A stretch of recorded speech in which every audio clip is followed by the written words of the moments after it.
Hello everyone, welcome back to another episode of r/PettyRevenge. In today's episode, annoy me and friends at the movie theater? I'll ruin your night. Go home, we don't need you. Don't let your dog crap on other people's property in my neighborhood. You'll be sorry. Before we get started, make sure to subscribe so you will never miss a video. So let's get started. Annoy me and friends at the movie theater? I'll ruin your night. I was watching the newest Spider-Man movie with a couple of my friends, early 20s AMs. The theater was packed, and there was a group of annoying high schoolers, 15 to 18 M's and F's, sitting behind us. Doing what high schoolers do, taking pictures on Snapchat with flash, talking to each other loudly, riffing on the movie and ads, laughing obnoxiously loud, you get the idea. I jokingly, loud enough that I was hoping they could overhear me say to my friend before the movie starts, if they are this loud during the movie, we are going to have issues. One of them definitely heard me because the group erupted into laughter. I knew right then and there who I was up against. They heard my condition, they accepted my challenge, it is on. I was almost glad. As you can guess, 15 minutes into the movie they are still chatting and being pretty obnoxious. One of my friends gave them an audible SHH and one mutters B*TCH under their breath, they all crack up. Final straw. These bastards were too smug, they thought they were invincible. Now, it's personal. I walk out of the theater and see a worker that looked to be some kind of manager guy. I knew if I said they were just being obnoxious, the guy would have given them a warning or something because they were just kids, but I was feeling pretty petty, so I walked up to him and said, "There's some people sitting behind me filming the movie." He nodded and just kicked them out. He didn't ask any questions and didn't believe them when they said they weren't filming the movie because he could hear them chatting the second he walked into the theater, so their credibility was thrown out the window. He wasn't going to take their word over mine.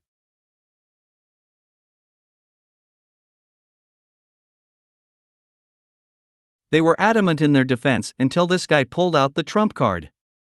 "I'll call the cops." They proceeded to walk out of the theater hanging their heads. Me and my friends watched the whole thing and were smiling the entire time. Honestly, the best part is that they felt cheated and wronged, they were angry, and there was nothing they could do. In the end, which made the revenge that much sweeter. Go home, we don't need you. A few years ago, I was down on my luck and decided to work for a nationwide pizza chain. I had worked there at various locations and in every position, off and on since I was a teen. At this point, I was 30, so I figured my 15 years of experience should count for something. After a few months of working, I asked how I could move up to manager. Seeing as how I was just as, if not more, knowledgeable than the current managers, I thought I would be a shoo-in. I was told by the regional manager that once I got a vehicle of my own, he would promote me. I found a place that would take a small down payment and lease me a car with an outrageous interest rate. I was desperate to get on my feet, and as long as the job was legit, I'd struggle all I had to in order to eventually make it up the ladder.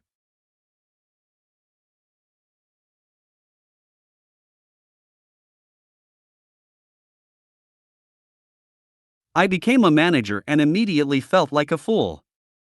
Apparently managers only get a $1 raise and are now expected to put up with way more crap than that $1 afforded. We had to clean the entire store on closing shift, sometimes be there until 4 a.m., etc. I was bamboozled, but it was fine. I was on a mission to escape the street life I grew up in, as I refused to ever sell drugs again. Anyway, about a year into my manager position comes our busiest day of the year. That's right, Super Bowl Sunday. All managers were scheduled to come in at 9 a.m. in order to prep. I arrive promptly and begging the prep tasks. Being on time is something I pride myself in, but I know my coworkers are often late, so I assumed they were just a few minutes behind. Unfortunately, the next manager did not come in until 10 a.m. and was clearly hungover to the point he was no help at all. Each subsequent manager came in 1 hour after another until all four of us were finally there. At this point, I was a little upset and exhausted, but whatever, I'm a team player. We just did our jobs and kept it moving. The entire day was busy with little to no break time. If you've ever worked pizza on a Super Bowl Sunday, you can imagine the *T show I'm describing. Phones ringing off the hook, ovens packed to the brim, carry-out lobby full. My coworkers and I were like a well-oiled machine. We knew how to work with each other very well. No mistakes, no late orders. Busy as hell, but we got this. Then enters the regional manager Jeff. Jeff and I knew each other since we were teens, as we had both started with the company around the same time. He hasn't worked in a busy store in years. His primary role is to check in at various stores and ensure they had what they needed. But of course, he wanted to jump in and assist us, SMH. Jeff immediately begins dropping food on the floor, packing orders in wrong boxes, routing deliveries improperly, and just about anything else he could do wrong. It was annoying, but we couldn't say anything. Jeff would blame us rather than admit he was messing up. At some point, I decided I could take a few puffs from my cigarette at the back of the store. After all, I had now been here 12 hours with no break. A cigarette would take the same time as if I went to take a dump, so why not? I literally took 2 puffs and threw my cigarette out because I heard the phone ring and wanted to help. When I turned around, Jeff was staring at me like I just messed with him or something. Before I could say anything, he said, "Oh yeah? Get out of here. We don't need you." Mind you, this was 2 hours before the end of my shift. I was the only person here on time. 12 hours with no break and made no mistakes at all. On top of that, I was scheduled to open the store the next morning. I simply replied, "Sure, Jeff, no worries." I went home and planned my revenge. When I came in the next morning, I put my store key on the manager desk with a handwritten note. "I'm no longer needed here. I quit." I took a picture on my phone and sent it to my coworkers who I knew would still be sleeping. No one knew until a few hours after the store was supposed to be open. They lost hundreds of dollars. I quickly found a better job with more pay and less responsibility. Today, I make triple what I made then. Apparently, he still brings me up years later, claiming that my mommy must be taking care of me, lol.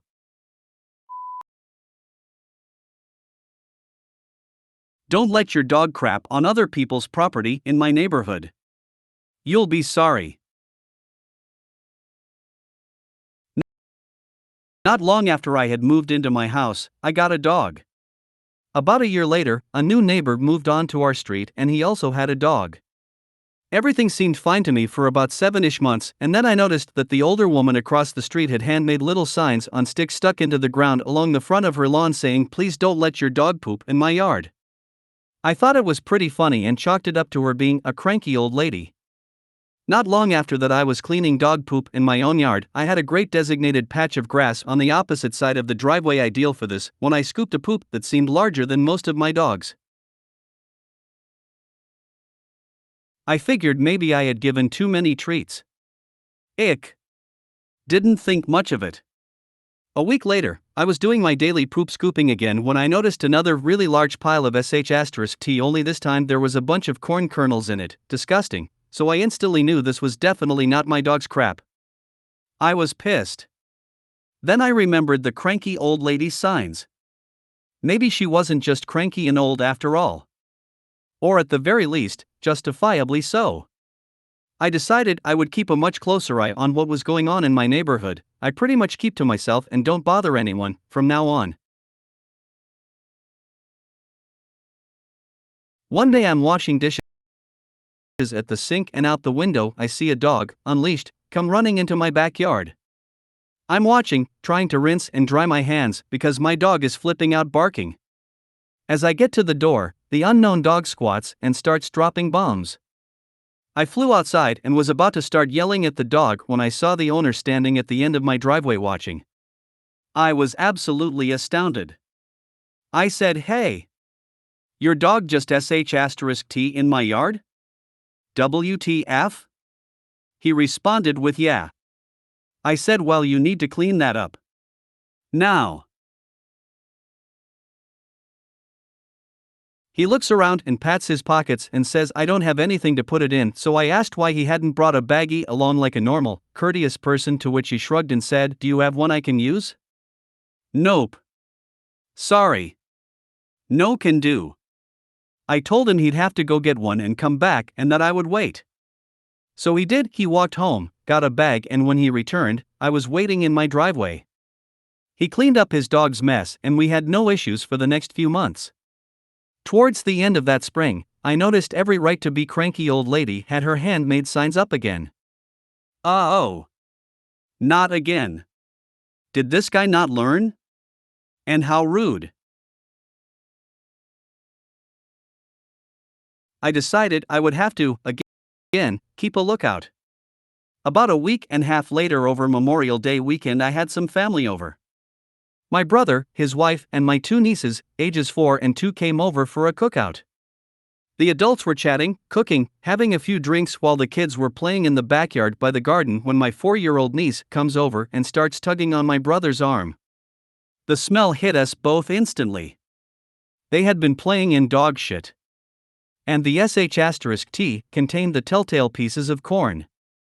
I thought my brother's wife was going to go ballistic. Who could blame her? And I will tell you that if looks could kill, I would be a cold, decomposing body in the ground right now.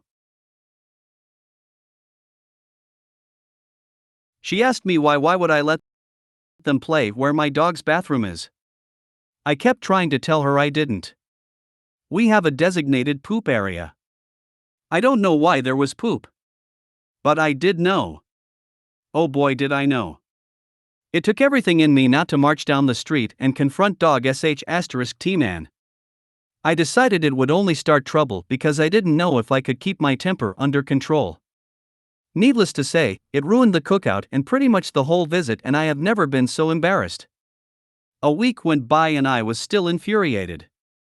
Even more so after stewing in it.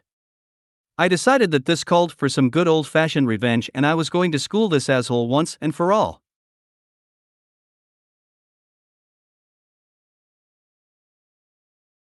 Spring turned into summer and I let my anger motivate me to be patient. My plan would take some time.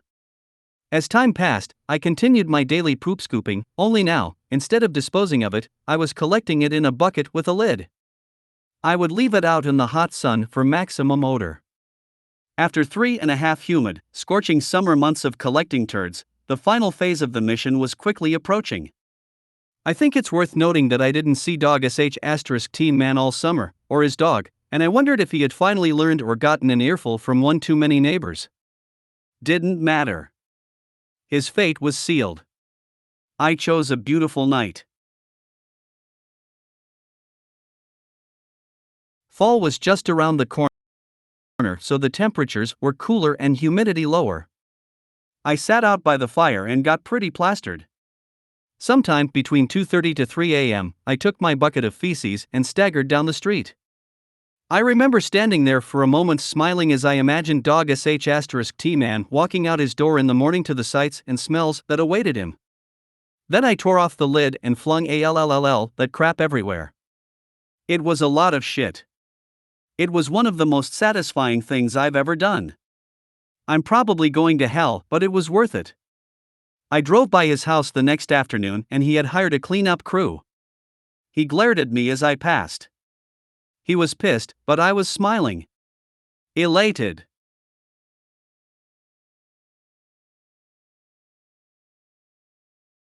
I'm willing to bet that man's dog never sh*t in anyone's yard again. Ever. If you made it to the end of the video, thanks for watching. Don't forget to like, subscribe and share, and we will see you in the next video.